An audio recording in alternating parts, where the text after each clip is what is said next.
Hey everybody, I'm Meteorologist Chris Bianchi out here in the 9 News backyard where it is scorching, and if you wanted to see a weatherman sweat, yeah, you'll probably see me do this by the end of the time we get through this forecast. Now, this afternoon, of course, temperatures going to be on the hot side, and today may be the coolest day that we see for the next 4 days or so. It's not really until Friday that we get some meaningful cooler weather into the picture, so it's going to be hot. It's going to be mostly dry. I know we saw that nasty hailstorm in South Denver yesterday. Today, those chances will be noticeably lower because we've got just so much hot and dry air in place. It's going to be pretty tough to get one of these showers or thunderstorms to break their way on through. Can't rule it out. I'll show you where that greatest chance for a shower or storm will be. But in the meantime, the story, you are looking at it here, folks. It is hot outside. Temperatures in the mid-80s already. We're going to get up well into the 90s here in Denver today, and as a result of all this heat and also a lot in the way of, again, a lot of those hazy skies out there, and that's got that ozone action day for us throughout the Front Range. That goes in through about 4 o'clock this afternoon. I'll say this, I'm going to anticipate the fact that we'll probably have another ozone action day for your day tomorrow and probably for your Wednesday as well. Air quality not going to really be on the high side throughout much of this week, as it tends not to be the case. We're talking about temperatures this hot. Also, what's kind of causing all this heat is all these wildfires coming in from the southwest, and that is, of course, adding to that decreased air quality as well. Meantime, current temperature right now, Denver at 84 degrees for us, 85 for us in Greeley, and look at the Eastern Plains, 95 for you in Sterling. And keep in mind here, folks, these are just your noon temperatures. We probably got another 5, 10 plus degrees to go in many cases. And notice, by the way, for our friends out in the Western Slope, Grand Junction, 91 already for us there in Grand Junction. Those temperatures will continue to rise on up as we get through the remainder of your day today out there in the Western Slope. And also Southern Colorado, if you want to get some of those cooler temperatures in place, you get up into the mountains, of course, we're looking at some 70s, but even there, 70s and low 80s. Denver, as I mentioned, we're going to get into the 90s today, almost for sure, and that will mark our 8th day in the 90s. We're at 7 if you include yesterday, but again, we haven't officially hit 90 yet there in Denver, so as a result, we're still at 7, but we'll get to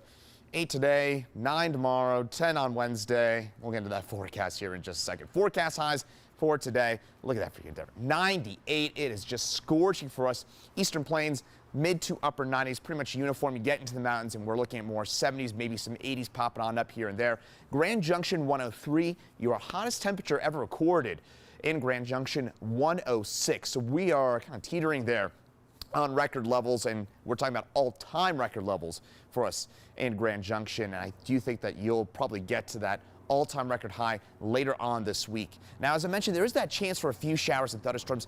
It is likely going to be east of I-25, the northeast quadrant of the state. It is a pretty isolated chance for a shower or storm. And to get a little meteorological with it, the cap is in place. And if you're a weather buff, you know what the cap is, but if you're not, basically it's a lid of warmer air that exists well above the surface of the earth, and that basically, again, puts a lid on any chances for showers and storms. You really need a lot of heat and humidity to break through that. I just don't think we're going to get there in Denver today.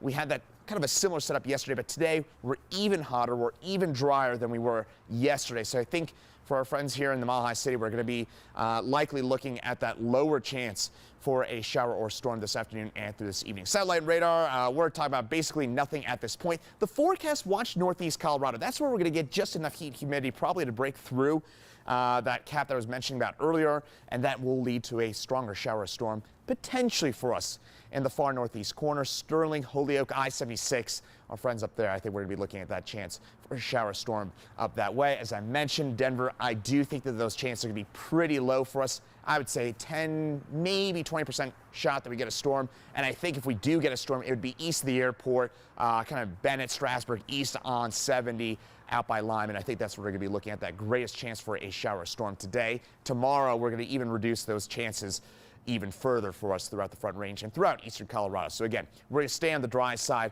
and we're going to stay, as a result of all that, on the hot side as well. Again, maybe a stray storm. I would put those chances at under 10% for tomorrow. But for us here in Denver, the story, of course, continues to be the heat. We'll see a few triple-digit readings.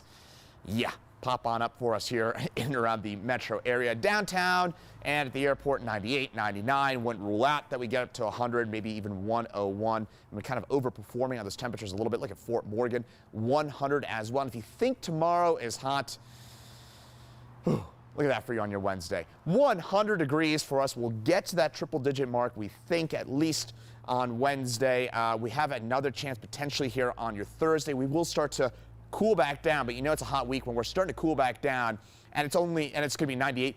And Friday, boy, it's going to feel like midwinter with a high of 88 degrees. Of course, I'm being a little facetious by saying that, but worth noting here, folks, our average high this time of year, 83, 84 degrees. So when you're looking at these readings, the upper 90s and low 100s, you're saying, well, maybe we're getting to the beginning of summer. Folks, this is pretty unusual. We're talking about daily records that will be broken tomorrow for Tuesday, for Wednesday, and probably for Thursday as well. So that's going to be 3 straight days of daily records broken. Our earliest 100-plus reading on record is June 11th. That was set back in 2013. So when we're talking about temperatures at 100 or plus degrees here in the middle of June, this is pretty early for us to be getting this hot and this dry. And again, less chance, I would say, for a meaningful storm or two. You're probably going to wait until, I would say, Thursday, Friday is when we're going to be looking at any sort of meaningful moisture back in the picture. So that's your overall forecast.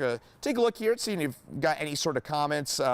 Any questions, of course, feel free to write those on in here if you're watching us on Facebook Live, and I'll try and get to as many of those as possible. But again, I think the big story for many of us as we head over the next few days is going to continue to be that exceptionally hot and exceptionally dry weather. And by the way, Grand Junction, I was mentioning that the bulk of the heat really kind of concentrates out there. So the western slope, Grand Junction, you get out by Fruita, of course, throughout the Grand Valley, you're under an excessive heat warning. That is the first ever excessive heat warning that's ever been issued for the state of Colorado. And so for us here in Denver, while as I sit here outside in the 9 News backyard and sweat a little bit, that sweat is going to be even more pronounced, I suppose, if I was doing this forecast out of the Grand Junction area throughout western Colorado. But of course, it is at least a bit of a drier heat. Take a look here at some of your comments, and of course, feel free to write those on in. Yes, I do think here along the front range that chance for a thunderstorm is going to be on the lower side. I'm seeing a question here about that. That chance for a storm today is going to be markedly lower than what we saw yesterday. I know that yesterday we saw a pretty nasty hailstorm. In fact, for the front range, that was our first real hailstorm anywhere within the Denver metro area going back to August of 2019. So that was our first hailstorm in a little while. And we did see some ping pong ball sized hail, even some golf ball sized hail out by Cherry Creek State Park. Did see some reports of damage to vehicles. It was a long-lived hailstorm out there as well. Again, that chance for today, it's going to be noticeably further east from us. Again, I would say kind of Lyman, Fort Morgan on north and east. That's where that chance is going to be. So if you're watching this from the Denver metro area, I do think that chance for a storm today is going to be on the limited side. So seeing some of those comments about that, seeing some of the questions also as well about those temperatures. And I do think those temperatures for tomorrow, we've got a really good shot at getting to 100 tomorrow.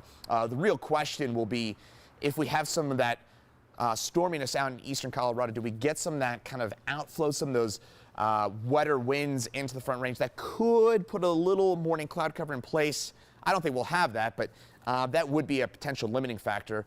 I would say tomorrow we've got a 30-40% shot of getting up to 100 degrees. If not tomorrow, we'll probably get there coming up on Wednesday. So it's a really hot forecast. It's a really dry forecast as well. Looking ahead to the weekend, by the way, if you got some of those early weekend plans, it does look like we got a chance for a shower or storm both days this weekend. And our colleague, anchor Steve Stager, gets married on Saturday, so hopefully he'll have a dry wedding. But in the meantime, if you are making some of those early weekend plans, just plan on the chance for some of those showers and storms during the afternoon, evening hours. Both days, probably a higher probability on Saturday based on what I was just looking at. So we'll keep you posted on that.